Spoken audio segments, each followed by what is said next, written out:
Bismillahirrahmanirrahim. Assalamualaikum warahmatullahi wabarakatuh. Nama saya Dian Septiani dengan NIM 9010118025. Baik, di sini saya akan menjelaskan materi tentang akad kad yang saya ketahui. Nah, yang pertama yang harus kita ketahui adalah definisi akad kad.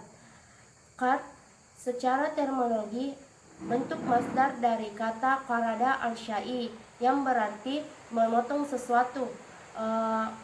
Qad adalah isim masdar dari kata al-iqtirat yang bermakna meminta potongan. Menurut Wahbah al-Suhaili, qad adalah meminta potongan. Maksudnya di sini yaitu harta yang dipinjamkan kepada seseorang yang membutuhkan. Adapun qard secara terminologi yaitu diberi dan dipinjamkan kepada seseorang debitur kepada orang lain, di mana pinjaman ini dimaksud yaitu membantu seseorang yang membutuhkan dan mengembalikannya dengan nilai atau nominal yang sama. Adapun dasar hukum akad qard terdapat pada Quran surah Al-Baqarah ayat 245 yang artinya siapakah yang memberikan pinjaman kepada Allah, pinjaman yang baik, menafkahkan hartanya di jalan Allah, maka Allah melipat gandakan pembayaran kepadanya, yang melipat ganda yang banyak. Adapun pada Quran surah Al-Maidah ayat 12 yang artinya sesungguhnya apabila kamu mendirikan salat, menunaikan zakat, serta beriman kepada rasul-rasulku dan kamu dipinjamkan kepada Allah pinjaman yang baik, maka akan menutupi dosa-dosamu. Maka sesungguhnya kamu masukkan ke surga, mengalir airnya di dalamnya sungai-sungai. Adapun pada hadis dari riwayat Ibnu Mas'ud. Dari Ibnu Mas'ud, Rasulullah Shallallahu Alaihi Wasallam bersabda, yang artinya tidaklah seorang muslim memberikan pinjaman kepada muslim yang lain dua kali, melainkan pinjaman itu seperti sedekah sekali. Selanjutnya kita harus ketahui persyaratan akad qard. Persyaratan akad qard menurut Wahbah al-Suhaili yang pertama yaitu akad qard yang dilakukan dengan sikat, ijab dan kabul.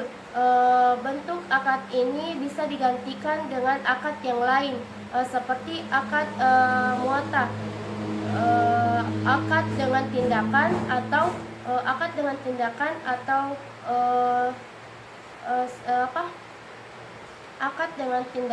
atau saling mengerti dan saling memberi. Yang selanjutnya yaitu kedua belah pihak yang melakukan akad harus cakap hukum, yaitu balik, berakal dan tidak terpaksa.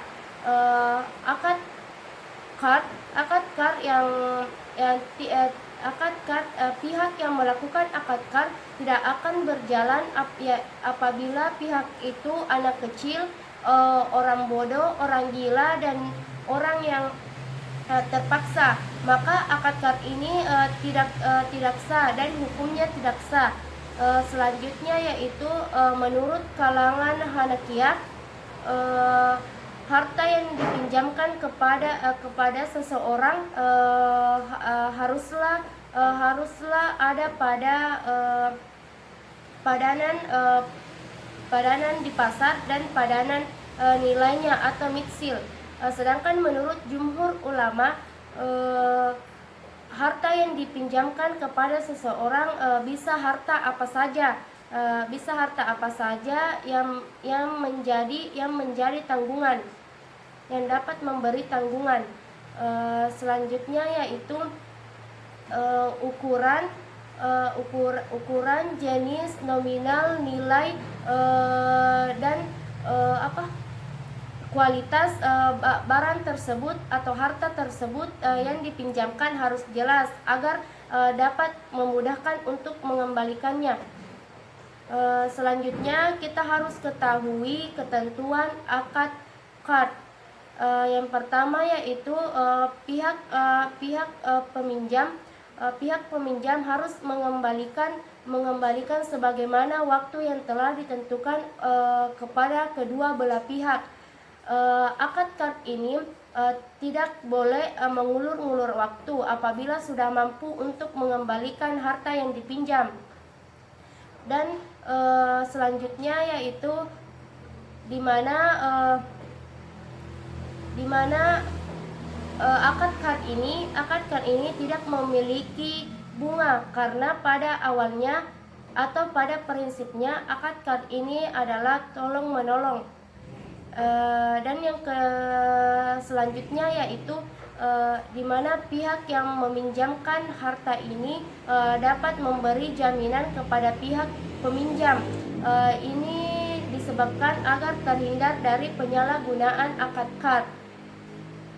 Selanjutnya yaitu yang harus kita ketahui adalah akad qard pada lembaga keuangan syariah.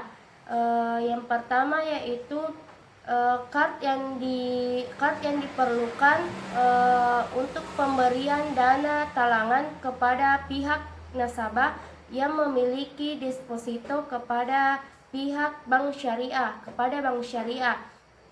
di mana bank syariah ini, di mana dana yang diambil yaitu modal dari bank syariah dengan jumlah yang sedikit dan jangka waktu yang pendek, maka tidak dapat lagi diragukan untuk pada bank syariah ini. Yang selanjutnya yaitu qard pada pembiayaan pedagang kecil, pedagang asongan atau pedagang lainnya, di mana dana ini berasal dari dana zakat, infak dan dana sedekah di mana dari pihak nasabah yang menitip kepada bank syariah. Dan yang ketiga yaitu bantuan qard pada bantuan sosial, di mana dana ini berasal dari bank syariah. Ini tidak dapat dikategorikan halal karena dana ini diambil dari denda terhadap nasabah yang terlambat untuk membayar transaksi di bank syariah tersebut. Selanjutnya yang harus kita ketahui yaitu manfaat akad qard dalam dunia usaha. Yang pertama adalah di mana pihak nasabah yang memiliki kesulitan dapat dibantu oleh bank syariah dengan memberikan dana talangan jangka pendek. Dan yang kedua yaitu pedagang kecil dapat dibantu oleh bank syariah untuk mengembangkan usahanya. Ini juga termasuk misi sosial pada bank syariah untuk membantu masyarakat miskin. Dan yang ketiga yaitu peningkatan loyalitas masyarakat kepada bank syariah. Di mana bank syariah dapat bermanfaat terhadap kepada golongan masyarakat miskin. Nah, hanya itu yang dapat saya jelaskan tentang akad qard yang saya ketahui. Apabila ada penjelasan saya yang kurang jelas, mohon diluruskan. Assalamualaikum warahmatullahi wabarakatuh.